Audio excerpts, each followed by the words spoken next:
अस्सलामुअलैकुम वरहमतुल्लाहि वबरकातुहू। उम्मीद करती हूँ सब खैरियत से होंगे। अच्छा, ये बताएं कि अभी तक हमने जितनी भी बातें पढ़ी हैं उसमें किसी को किसी भी बात पे छोटी सी छोटी बात हो। ओ सॉरी, आवाज नहीं आ रही होगी मेरी, अब आ रही होगी। हाँ, अस्सलामुअलैकुम वरहमतुल्लाहि वबरकातुहू। उम्मीद करती हूँ सब खैरियत से होंगे। अम ये मुझे बताएं कि अभी तक हमने जितना भी पढ़ा है उसमें किसी को कोई भी कंफ्यूजन है?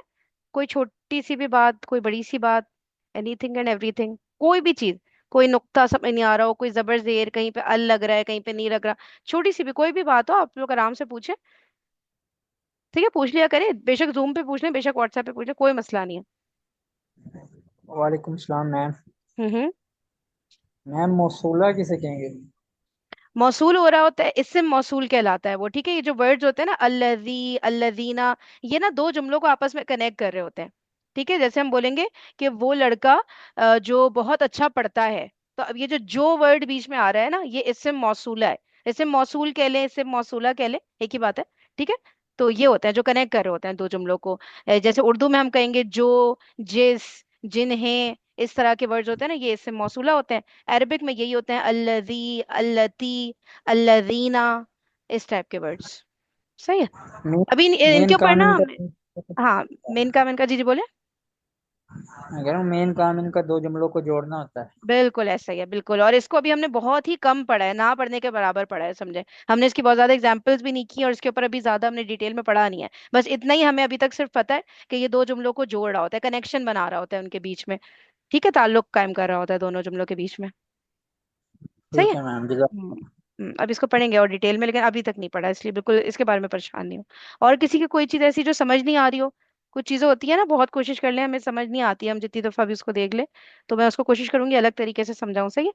चलिए फिर अगली वीडियो स्टार्ट करते हैं। आप लोग हेडिंग डाल लें, लेक्चर नंबर 9, या ना भी डालें क्योंकि अभी हमें कुछ रिटर्न वर्क तो आज करना नहीं है। ठीक है, तो लेक्चर 9 सुनते हैं और गौर से सुनते हैं। एक मिनट।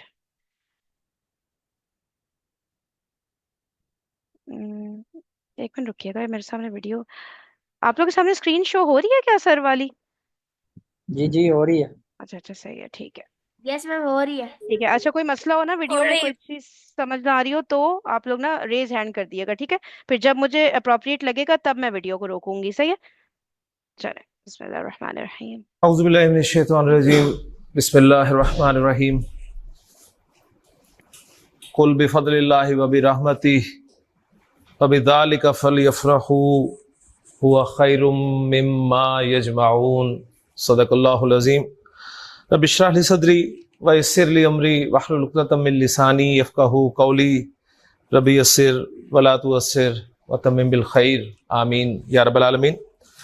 सूरह यूनुस की दो आयत कल हमने शुरू की थी, जिनमें से एक आयत तकरीबन हमारी मुकम्मल हो गई थी कि अल्लाह ताला ने इरशाद फरमाया, या अय्युहन्नास है लोगो, क़द जाअतकुम मौइज़तुम मिन रब्बिकुम, यकीनन तुम्हारे पास तुम्हारे रब की तरफ से एक नसीहत आ चुकी है। नसीहत किसे कहते हैं उस पर हमने मुख्तसरन बात की थी। आगे फरमाया व शिफाउल लिमा फिस सुदूर, और ये जो सीनों में है उसकी शिफा है। तो कुरान मजीद दिलों की बीमारियों के लिए शिफा है, और दिलों की बीमारियों के हवाले से भी मुख्तसर सी बात हमने कर ली थी। आगे अल्लाह ताला ने फरमाया वहुदन व रहमतुल लिल मुमिनीन, ये हिदायत भी है और मानने वालों के लिए रहमत है, ईमान लाने वालों के लिए रहमत है। आज मैंने आपके सामने दूसरी आयत तिलावत की है, कुल बिफज़लिल्लाहि व बिरहमतिही। ए नबी करीम सल्लल्लाहु अलैहि वसल्लम, आप इन्हें बता दीजिए कि ये जो नुज़ूल कुरान है ये अल्लाह ताला की रहमत और उसके फजल की वजह से है। अल्लाह ताला ने जो तुम्हें कुरान जैसी अजीम दौलत से नवाजा है, ये उसका फजल है, उसकी रहमत है। फबिज़ालिका फलयफ़रहू, अगर खुशी मनानी है, सेलिब्रेट करना है, तो इसमें खुशी मनाओ कि अल्लाह ने तुम्हें कुरान जैसी अजीम दौलत से नवाजा है। और आखिर में फरमाया कि हुआ खैरुम मिम्मा यजमाउन, ये हर उस चीज से बेहतर है जो ये जमा करते हैं। इंसान इस दुनिया में बहुत कुछ जमा करता है जी, पैसा जमा करता है, प्रॉपर्टी जमा करता है, और कोई कुछ जमा ना कर सके तो वो स्टैम्प जमा करनी शुरू कर देता है। एक शौक है इंसान के अंदर जमा करने का। तो अल्लाह ताला फरमा रहे हैं कि ये हर उस चीज से बेहतर है जो ये तुम जमा करते हो। अगर कोई जमा करना है तो कुरान जमा करो। कुरान जमा करो का मतलब ये नहीं है कि घर में आप एक लाइब्रेरी बनाएं और दुनिया भर के नुस्खे उसमें ला के जमा कर लें, नहीं। कुरान आपके सीने में जमा होना चाहिए। कुरान के अल्फाज आपको याद हो, उनके मानी, उनके मफाहीम आपके इल्म में हो।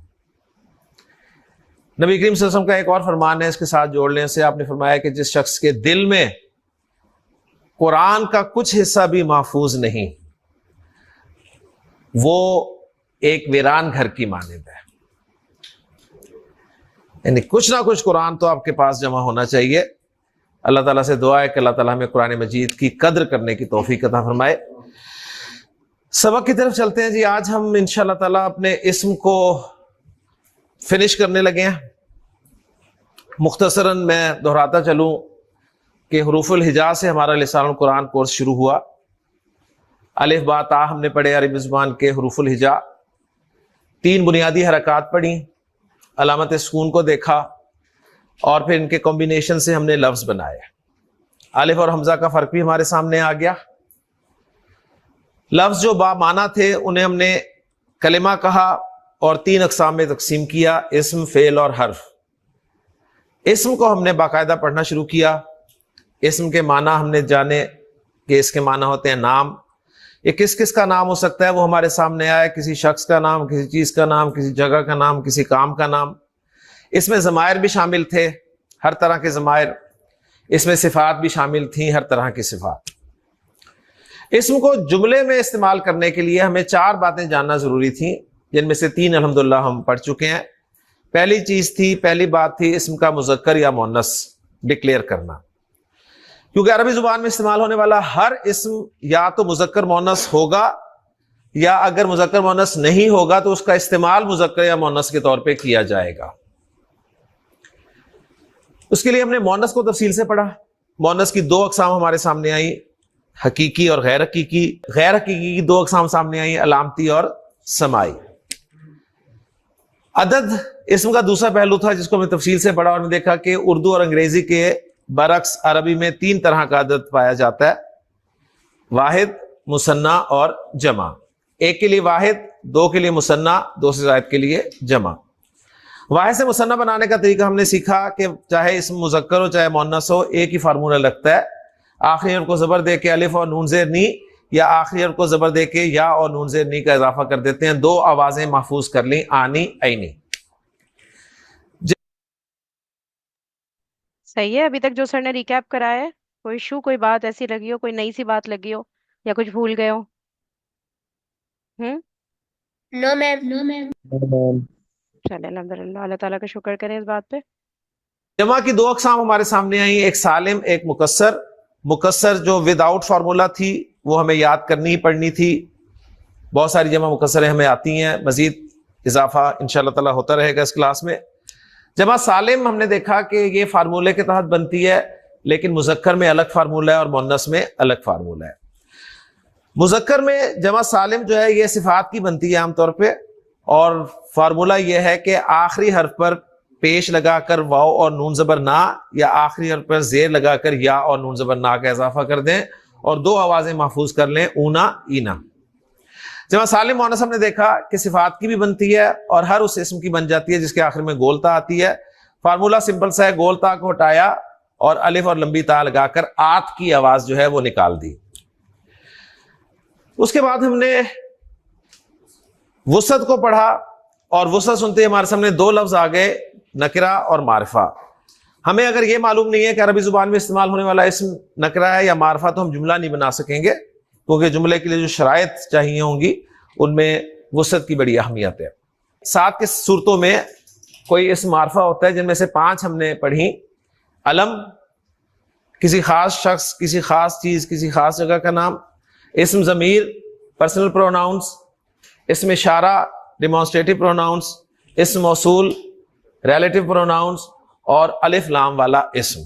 फिर अलिफ लाम के बारे में तफसील से पढ़ा कि अलिफ लाम में जो हमजा है और लाम है, इनके नाम है। हमजा जो है हमजातुल वस्ल होता है, इसको स्पेशल बुलाया जाता है लाम को पढ़ने के लिए। सही है।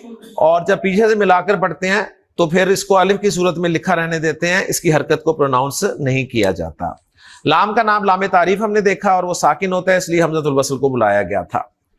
हक्का खौफ जब हम है सूरत में लाम को प्रोनाउंस किया जाता है, वरना नहीं किया जाता। और ये जो अल है ये इंग्लिश के आर्टिकल दी के इक्विवेलेंट होता है, और जिस तरह दी अभी तक हमारे लिए मसला रहा है तो अल भी हमारे लिए मसला ही रहेगा अरबी जुबान में। लेकिन बहरहाल दो मोटे मफहूम मैंने आपके सामने रखे थे कि अल से मुराद या तो कोई खास स्पेसिफिक चीज मुराद होगी, और वो स्पेसिफिक ये हो सकती है कि या तो उसका जिक्र पीछे हुआ होगा, या सुनने वाला बयान करने वाला जानता होगा, या बिल्कुल सामने मौजूद होगी। तो स्पेसिफिक से मुराद ये होता है। और या दूसरे माना थे तमाम का मफहूम जो है उससे हम ले सकते हैं। अब हमारे जी इसम के चौथे और आखिरी पहलू की तरफ, और आज इंशाअल्लाह ताला जैसे मैं बार बार कह रहा हूं कि हम फिनिशिंग करेंगे इसम की, इसको आपने स्पेशली समझना है क्योंकि जो टॉपिक हम पढ़ने लगे हैं ना, ये सिर्फ अरबी जुबान में ही पाया जाता है, इस्तेमाल होता है। ये ना तो उर्दू में होता है ना ही अंग्रेजी में होता है। वरना इससे पहले आपने जिन्स को देख लिया, मुज़क्कर मुअन्नस उर्दू में भी थे अंग्रेजी में भी थे, वाहिद जमा उर्दू में भी थे अंग्रेजी में भी थे, अरबी में सिर्फ मुसन्ना ऐड हो गया। नकरा मारफा उर्दू में भी थे अंग्रेजी में भी थे, यहां भी थे। लेकिन अब जो चौथा पहलू हम पढ़ने लगे हैं ना, ये सिर्फ अरबी में इस्तेमाल होता है, इसका ना उर्दू से ताल्लुक है ना अंग्रेजी से ताल्लुक है। लेकिन इसकी हेडिंग सुनते ही आप कहेंगे तो हमें आता है, ठीक। तो जैसे ही आपके ज़हन में ख्याल पैदा हो तो आपने फौरन उसकी नफी करनी है कि नहीं, आपको नहीं आता। क्योंकि जो आपको आता है वो ये नहीं है, और जो ये है वो आपको नहीं आता। ठीक हो गया। तो टॉपिक है जी हमारा इसम के हवाले से आखिरी, एराब।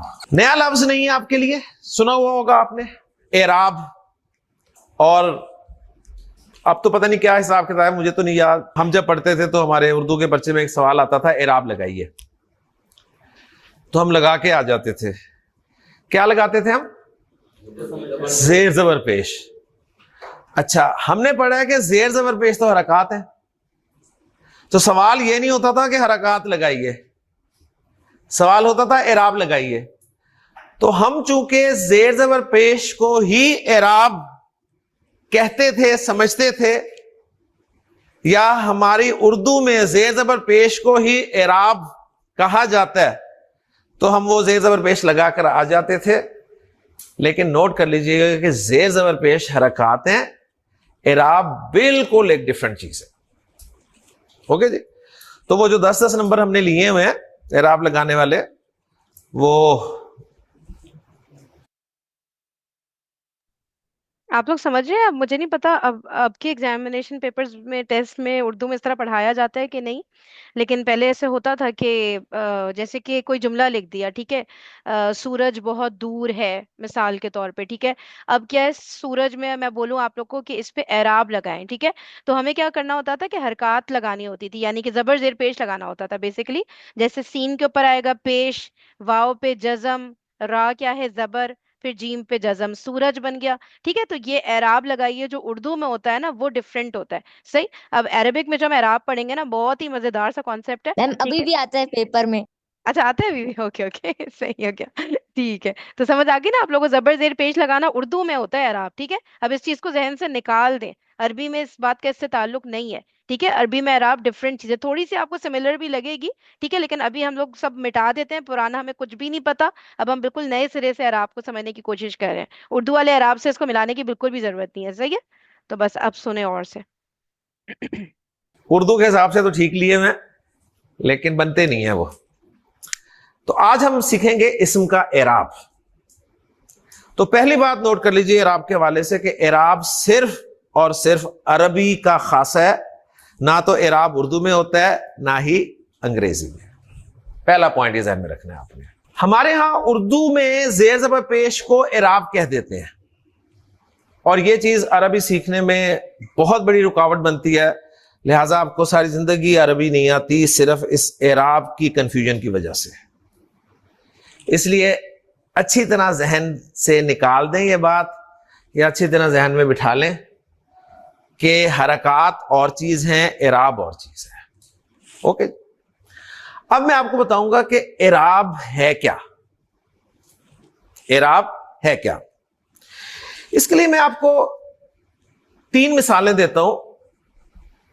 आपने एक इसम पढ़ा भी है, सुना भी है, देखा भी है, लिखा हुआ मोहम्मद। मोहम्मद इसमें है ना, नाम है ना इसमें। अब इस इसम के बारे में आप 3 बातें बता सकते हैं ना? चलें स्टार्ट करते हैं। कुछ नए नाम है, वो अगर पार्टिसिपेट करना चाह रहे हैं ना, जो नए नाम है, तो वो रेज हैंड करें तो मुझे पता चलेगा कि उनको ये कॉन्सेप्ट्स आते हैं। और अगर नहीं आते तो मुझे बता दिएगा, आपको एक्स्ट्रा मतलब क्लास लेके किसी ना किसी तरह करके आपको वो कवर करवा दिया जाएगा। ठीक है, तो मुझे बता दिएगा। ओके। अच्छा, जो नए लोग हैं वो बस रेज हैंड करें, जो पुराने हैं उनका मुझे पता है। अच्छा अवैस, आप ये बताएं कि मोहम्मद के बारे में जो हमें 3 चीजें, हमने कहा था ना एक इसम सामने आएगा तो हमें 3 चीजें पता होनी चाहिए। ठीक है, तो उनमें से कोई भी एक बात बता दे जो आपको पता है। मतलब 4 चीजें पता होनी चाहिए, चौथी तो हमने पढ़ी नहीं, वो हम आज पढ़ रहे हैं। तो बाकी जो 3 पढ़ी उनमें से कोई भी एक बताइएगा सिर्फ। अवैस। मैम ये वाहिद है, मारिफा है और मुजक्कर है। एक एक एक, एक। सही है, ये वाहिद है। ठीक है, दैट मीन्स कि ये मुसन्ना और जमा नहीं है, ये वन है। ओके अली, आप बताइए कोई और इसके बारे में बात। वाहिद यानी अदद की बात तो हो गई, ठीक है, अब एक और बात बता दें। हम दोनों में से कोई भी आएगा। एक मिनट, अली आप बताइएगा। कहीं और से भी आवाज ना एको हो रही थी, अली दोबारा ट्राई करें। अच्छा, रेयान आप बताएं। मैम मैं वाहिद। मुजक्कर है, gender. Okay okay, very good. ठीक है, ये मुजक्कर है, इसका जेंडर है मुजक्कर, सही हो गया, यानी कि मोनस नहीं है। तीसरा जो बचा है वो रेयान आप बताएं। मैम वो है अदद। अदद तो इसका वाहिद है, वो तो हो गया। और एक और चीज जो हमें पता है इसके बारे में पहले से। मैम वसत। वसत क्या है इसकी? इसकी है मारफा। Very nice. अच्छा अब रुक जाए, मारफा है, सही बताया आपने। मैम अच्छा, वहीद आप बताएं कि मैम मारफा है तो मारफा की किस्म कौन सी है? मैम एक मिनट मैम एक मिनट एक मिनट एक मिनट एक मिनट, जिसका नाम ले रही हूँ वो बताएगा ना, क्या हो गया? जी वहीद आप बताएं कि मारफा की कौन सी किस्म है? मिस, ये पहली बात तो ये कि मार्फा होने में मुझे डाउट है, इस वजह से कि बात वही है जो टीचर ने पहले बताई थी कि हम्म। मोहम्मद हम किसको समझ रहे हैं। आप मोहम्मद हम। सल्लल्लाहु अलैहि वसल्लम को मोहम्मद किसको समझ रहे हैं? अच्छा अच्छा अच्छा, कि वो मतलब कि हम सिफत के तौर पे ले रहे हैं या नाम के तौर पे? ठीक है, ये कह रहे जी हैं ना। जी। हाँ, अभी ये नाम के तौर पे है। सही है, क्योंकि अभी आगे सर एक मिसाल देंगे तो हमें पता चल जाएगा कि ये नाम के तौर पे आया है। ठीक है, तो मैं आपको पहले से बता रही हूँ। अब बताएं, अगर ये नाम के तौर पे है तो फिर ये क्या मार्फा की कौन सी मतलब? कैटेगरी है? मार्फा की हमने की थी ना, अलम किया था, इसमें इशारा, इसमें मौसूल वगैरह। अलम तो है ये। अलम है ये। वेरी नाइस, चल। जो पढ़ी है, जिन्स और अदद और वसत बता सकते हैं ना? जिन्स के एतबार से इस मोहम्मद क्या है? मुजक्कर। अदद के एतबार से वाहिद। वसत के एतबार से मारफा। 3 चीजें पता चल गई। अब हम आज के सबक में इंशाल्लाह मोहम्मद इस्म का एराब जानने की कोशिश करेंगे कि मोहम्मद इस्म का एराब क्या है। सही, इस वक्त नोट कर लें, इस वक्त जो मोहम्मद मैंने आपके सामने लिखा हुआ है, इस वक्त इस इस्म का कोई एराब नहीं है, ये विदाउट एराब है, ये विदाउट एराब है। अब आपको कॉन्सेप्ट क्लियर हो रहा होगा, आप कहेंगे कहां जी विदाउट एराब है, देखें इसमें पेश भी लगी हुई है, जबर भी लगी हुई है, जबर भी लगी है, तो एराब तो लगा हुआ है इसमें? नहीं, हरकत लगी हुई है इस पे, इसका एराब शो नहीं हो रहा इस वक्त। फॉलो कर रहे हैं? ये बात बहुत अहम है। ये जेर जबर पेश को एराब के साथ मिक्स नहीं करना, वरना नोट कर लें। समझ आ गई ना बात, कि जो सर कह रहे हैं ना कि पेश भी है, जबर भी है, जबर भी है, भाई और क्या चाहिए हमें, दिख तो रहा है एराब। ठीक है, तो अगेन वही वाली बात है, कौन सा एराब हमें दिख रहा है? जो उर्दू में जिसे एराब कहते हैं। ठीक है, हम तो अरबी पढ़ रहे हैं ना, अब हमने अरबी के एतबार से इसको देखना है कि क्या अरबी में इस पे एराब लगा हुआ है। तो हम कहेंगे इस पे अरबी में एराब नहीं लगा हुआ। ठीक है, अब सर बताएंगे क्यों ऐसा है। तो दैट मीन्स कि ये जो हरकत है इनको हम नहीं कहते रहेंगे कि ये एराब है। ठीक है, एराब अरबिक में एक अलग कॉन्सेप्ट है, अभी तक सर ने वो बताया नहीं है क्या है, वो अब सर बताएंगे और उसको अंडरस्टैंड करें। ठीक है, उर्दू वाले अरब को बिल्कुल जहन से निकालें। वक्त फॉलो कर रहे हैं? ये बात बहुत अहम है। ये जेर जबर पेश को एराब के साथ मिक्स नहीं करना, वरना नोट कर लें कॉपी पे कि अरबी नहीं आएगी। अरबी सीखनी है तो हरकत को बिल्कुल एक तरफ करें और एराब को बिल्कुल एक तरफ करें। अब मोहम्मद, इसमें मैंने आपके सामने बोर्ड पे लिखा, 3 पहलू हमारे सामने इसके क्लियर हो गए, जिन्स, अदद, वसअत, लेकिन अभी इसका एराब हमें क्लियर नहीं हुआ, ना इस वक्त इसका एराब हमें पता चल रहा है। लेकिन मोहम्मद इसम जब भी अरबी इबारत में इस्तेमाल होगा ना, तो एराब के साथ इस्तेमाल होगा। ठीक है, एराब के साथ इस्तेमाल होगा। अब अच्छा, किसी को इबारत से कोई कंफ्यूजन तो नहीं हुई ना? इबारत वर्ड से यानी कि अरबी के कहते हैं टेक्स्ट में, पैराग्राफ में, किसी भी किताब में, किसी भी जगह पे जहां पे भी ये मोहम्मद वर्ड यूज होगा ना, ठीक है, तो उसमें सर कह रहे हैं कि इसका डेफिनेटली कोई ना कोई एराब होगा। बिल्कुल उसी तरह कि जैसे कि इसका डेफिनेटली कोई ना कोई जिन्स है, ठीक है, अदद है, वसअत है इसकी, तो इसी तरह कोई ना कोई एराब होगा। एराब के बगैर नजर नहीं आएगा हमें जब अरबिक टेक्स्ट में ये वर्ड यूज होगा ना। अभी तो सेपरेटली लिखा हुआ है, ठीक है, जब किसी भी जुमले का हिस्सा होगा, पैराग्राफ का हिस्सा, किसी मजमून का हिस्सा होगा, कुरान की आयत का हिस्सा होगा, हदीस किसी भी चीज का, तो उसके एराब लाजमी होंगे। ठीक है, उसके बगैर ये लिखा हुआ नजर ही नहीं आएगा हमें। सही है, तो अब देखते हैं। इबारत में इस्तेमाल होगा ना, तो एराब के साथ इस्तेमाल होगा। ठीक है, एराब के साथ इस्तेमाल होगा। अब एराब के साथ इस्तेमाल होगा, कैसा होगा? मैं इसके लिए 3 एग्जांपल्स आपके सामने रखता हूं। हमने बचपन में पढ़ा हुआ है, पहला कलमा तैयब, तैयब मैंने पाक, ला इलाहा इल्लल्लाहु मुहम्मदुन रसूलुल्लाह। अब आप देखें, मोहम्मद इस्म की फिनिशिंग हो गई है। फिनिशिंग होगी ना? फिनिशिंग फॉलो कर रहे हैं ना? फिनिशिंग किसे कहते हैं? कुछ कमी थी ना, कुछ कमी थी ना, अब वो कंप्लीट हो गया है। तो आपने कलिमा तैयब में मोहम्मद इस्म को इस सूरत में पढ़ा या लिखा हुआ देखा। उसके बाद जब आपने कलिमा शहादत पढ़ा, उसमें था अशहदु अल्ला इलाहा इल्लल्लाहु व अशहदु अन्ना मुहम्मदन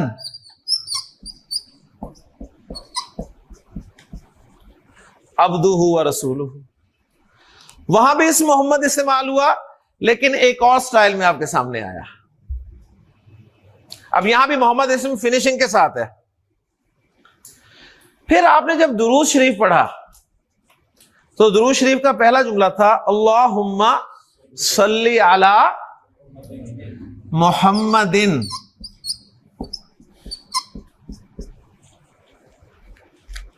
यहां आपने मोहम्मद इस्म की एक और शक्ल देखी, ऐसे है ना? लेकिन कभी आपने गौर ही नहीं किया, नहीं किया ना, कि वहां मोहम्मद उन पढ़ रहे हैं, वहां मोहम्मद अन पढ़ रहे हैं, यहां मोहम्मद इन पढ़ रहे हैं। जी बिलाल। बिलाल, आपका हैंड रेज हुआ मिस हुआ। जी जी। मिस जब हमने 2 जबर लगाई तो उसके साथ अलिफ लगाया, लेकिन जब 2 जेर लगाई उसके साथ अलिफ क्यों नहीं लगाया? अभी बताएंगे सर, ठीक है, अभी इसका वेट करते हैं।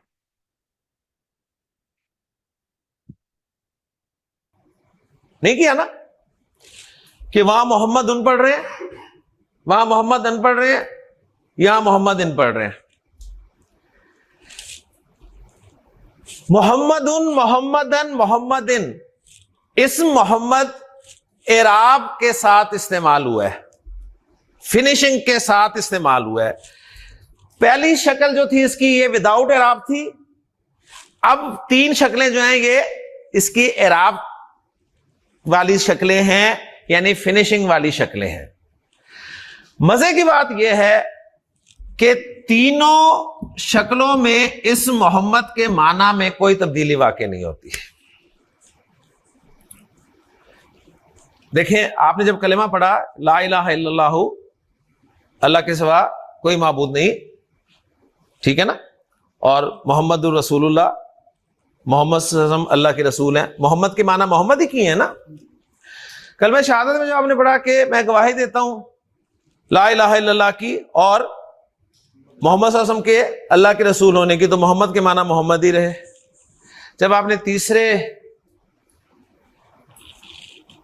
फिक्रे में दुआ पढ़ी कि अल्लाहुम्मा सल्ली अला मुहम्मदिन, तो तर्जुमा क्या किया, ए अल्लाह मोहम्मद सल्लल्लाहु अलैहि वसल्लम पर रहमत नाजिल फरमा। तो इस मोहम्मद के माना में तब्दीली कोई वाकई नहीं हुई, लेकिन इस मोहम्मद का एराब बदल गया, ऐसे कहेंगे, इस मोहम्मद का एराब बदल गया। अब ये अच्छी तरह मैं आपको पहले बता चुका हूं कि ये एराब जो है ना, ये उर्दू में नहीं होता,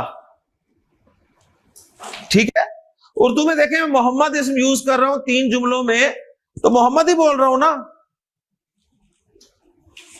इंग्लिश में मैं 3 जुमलों में मोहम्मद इसम इस्तेमाल करूंगा तो मोहम्मद ही बोलूंगा ना। अरबी में जब मैं मोहम्मद को इस्तेमाल करूंगा तो इन 3 शक्लों में से किसी एक शक्ल में इस्तेमाल करूंगा। कब मैंने ये शक्ल इस्तेमाल करनी है, कब मैंने ये शक्ल इस्तेमाल करनी है, कब मैंने ये शक्ल इस्तेमाल करनी है, ये बात है आगे की। लेकिन इस वक्त आप ये बात ध्यान में रखें कि अरबी जुबान में इस्तेमाल होने वाला कोई भी इस्म जो है ना, कोई भी इस्म, वो 3 फॉर्म्स में इस्तेमाल होगा। गोया हम इसको समझ सकते हैं कि गोया ये इस्म की 3 फॉर्म्स हैं। इससे पहले आपने वर्ब की फॉर्म्स पढ़ी हुई है ना, वर्ब की 3 फॉर्म्स होती है ना आमतौर पे, सही है। डू की सुनाए जरा फॉर्म्स, डू, डिड, डन। गो की, तो वर्ब की 3 फॉर्म्स याद कर ली थी ना आपने। पहले बताए फॉर्म्स याद की थी या पहले जुमले बनाने शुरू कर दिए थे?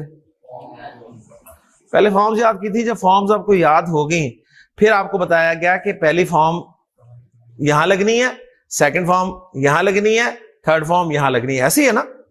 तो पहला काम हम ये करेंगे कि पहले हर इस्म की, जो हमने इस्म पढ़ा है उसकी 3 फॉर्म समझ लेते हैं कैसे आती हैं, सही।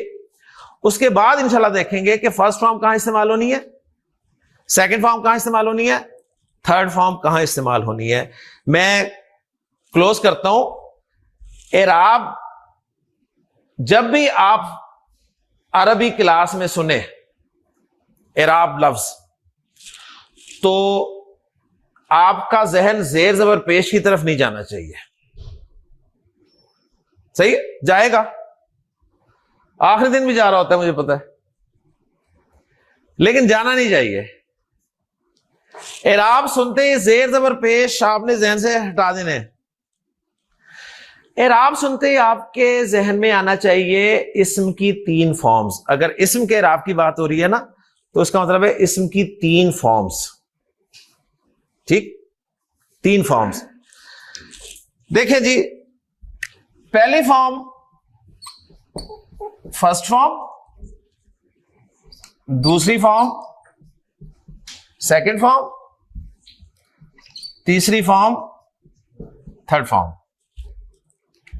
ये जो पहली फॉर्म है ना इस्म की, जो पहली फॉर्म बनती है, उसको अरबी ग्रामर में नाम दिया जाता है हालते रफ, यानी फर्स्ट फॉर्म का नाम है हालते रफ।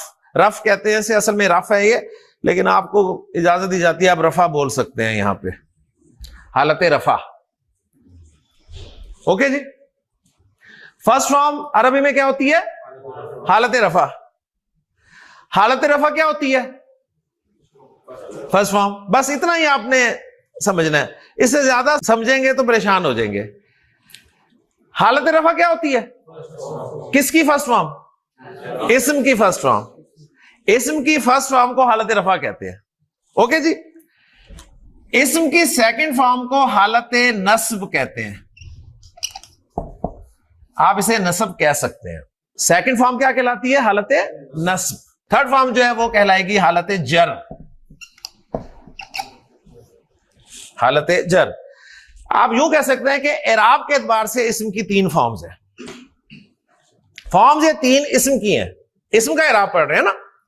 इस्म की 3 फॉर्म्स होती हैं एराब के एतबार से, और इसको आपने किसी के साथ मैच नहीं करना। मैच क्योंकि ये ना उर्दू में है ना अंग्रेजी में, कैसे हम मैच कर सकते हैं? जब है ही नहीं, एक चीज ही नहीं है किसी दूसरी जुबान में, तो हम इसको कैसे समझेंगे?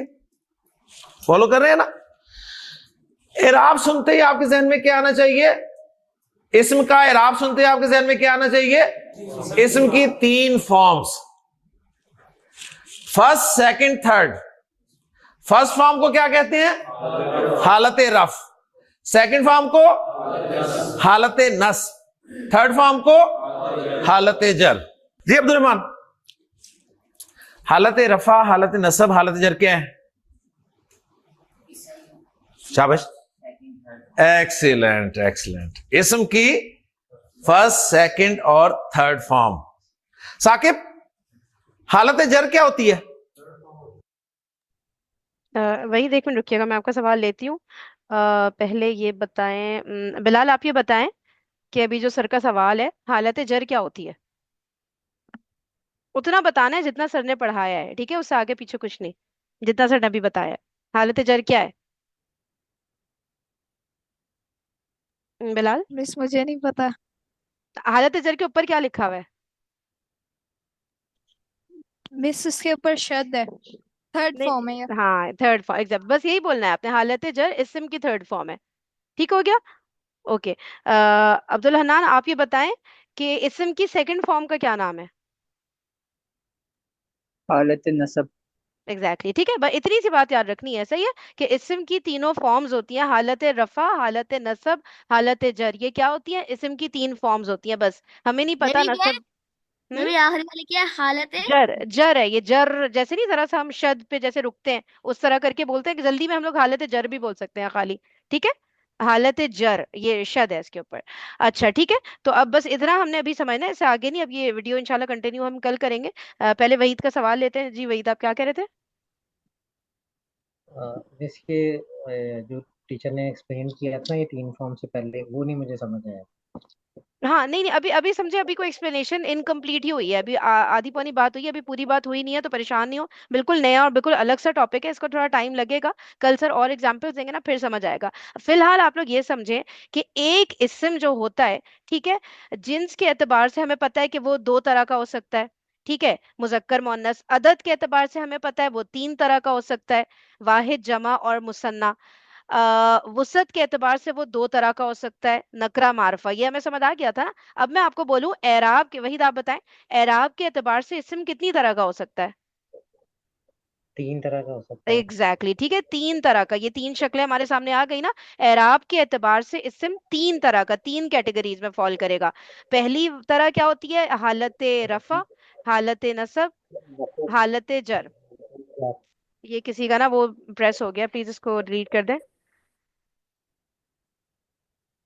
ठीक है, सही है, तो ये 3 फॉर्म्स हैं इस्म की, सही है, हालत रफा, हालत, ये 3 एराबी हालतें हैं इनकी, ठीक है। अब हमें ये नहीं समझ आ रहा कि सर तो ये कह रहे हैं कि मीनिंग तो नहीं चेंज हो रहा ना, ठीक है, मोहम्मद नाम है किसी का, फॉर एग्जाम्पल हम जनरली ले लेते हैं, बच्चों के भी नाम होते हैं, तो हमें ये नहीं, इसका मीनिंग नहीं चेंज होगा, मोहम्मद नाम का मीनिंग वही रहेगा, ठीक है। लेकिन अब हम क्यों यूज करें, अब आप लोग को छोटी सी इंटरेस्टिंग एक बात बता देती हूँ, जो कि आगे बताने वाली है, लेकिन अभी आप लोग को ताकि मजा तो आए पढ़ने में, ठीक है। वो ये है कि मैं आप लोग को बोलूं कि मोहम्मद एक बच्चा है, उसने जैद को मारा, ठीक है, मोहम्मद ने जैद को मारा। अब ना अरबिक में ने के लिए कोई वर्ड नहीं है, ठीक है, ने की ट्रांसलेशन आप अरबिक में करेंगे तो आप कहेंगे मैं ने को कैसे, ने का कोई वर्ड ही नहीं है अरबिक में। को मारा, को का भी कोई वर्ड नहीं है, तो कैसे पता चलेगा अरबी में कि मोहम्मद ने जैद को मारा? हाँ, मोहम्मद का वर्ड हमें पता है अरबिक में है मोहम्मद, जैद का वर्ड हमें पता है अरबिक में है जईद, ठीक है। मारने का वर्ड हमें पता है अरबिक में है द्वाराबा, ज्वाद रा बा, ठीक है, द्वाराबा का वर्ड आता है, सही है, अरबिक में मारने के लिए, सही। तो मारने का वर्ड आ गया मोहम्मद जैद। अब मुझे ये कैसे पता चलेगा किसने किसको मारा? ये तो समझ आ गई कि मार लग रही है, मोहम्मद और जैद में से कोई एक पीट रहा है अगले को, कोई दूसरा पिट रहा है। अभी कैसे पता चलेगा जब अरबी में ने भी नहीं है, को भी नहीं है? वो चीज ना हमें ये एराब बताती है, ठीक है, कि किसने मारा किसको मारा। तो जो एराब लगे होंगे ना, ठीक है, जो मारने वाला होता है ना वो ये पेश वाला होता है, सही है, और जो जिसको मारा है वो ये जबर वाला हो रहा होता है। ये चीजें आगे जाके पढ़ेंगे, लेकिन अभी आप लोग बोर ना हो जाएं इस एराब वाले टॉपिक से, इसलिए मैंने कहा चलो थोड़ा सा एक इंटरेस्टिंग फैक्ट बता देती हूँ, ठीक है। तो फिर मैं जब कह रही हूँ कि जैद ने मोहम्मद को मारा, ठीक है, तो ये मुझे पता चलेगा कि किसके ऊपर पेश लगा है, किसके ऊपर जबर लगा है, उससे मतलब कि आखिरी लेटर पे, शुरू के लेटर नहीं, आखिरी जो लेटर होते हैं ना उसके ऊपर मैं देखूंगी किसके ऊपर लगा, उससे मुझे पता चलेगा अच्छा मारने वाला कौन है और जिसको मारा गया वो कौन है, ठीक है। तो इस तरह से चीजें हमें ये समझ आएंगी इंशाल्लाह। बहुत ही इंटरेस्टिंग कॉन्सेप्ट है। अभी हमें पूरी तरह समझ नहीं आया, अगर अभी आप लोग बिल्कुल ब्लैंक है ना कि सर ने क्या बात की हमें नहीं समझ आई, कोई बात नहीं, अभी तो स्टार्ट किया ना सर ने। कल इंशाल्लाह इधर से रिकैप भी करेंगे और एग्जाम्पल भी सर इतनी देंगे कि वो आप लोग को फर बोल रहे होंगे आप कल के लेक्चर के एंड पे कि कौन सा नसब है, कौन सा जर है, कौन सा रफा है, आप लोग परेशान नहीं हो इस पे, ठीक है। तो आज की क्लास एंड कर देते हैं इधर। कल इंशाल्लाह यहाँ से फिर कंटिन्यू करेंगे। जज़ाकुमुल्लाहु खैरन कसीरा, सुब्हानकल्लाहुम्मा व बिहम्दिका, नशहदु अल्ला इलाहा इल्ला अंता, नस्तगफिरुका व नतूबु इलैक। अस्सलामु अलैकुम व रहमतुल्लाहि व बरकातुहू। वालेकुम अस्सलाम वरहमतुल्लाहि वबरकातुहू।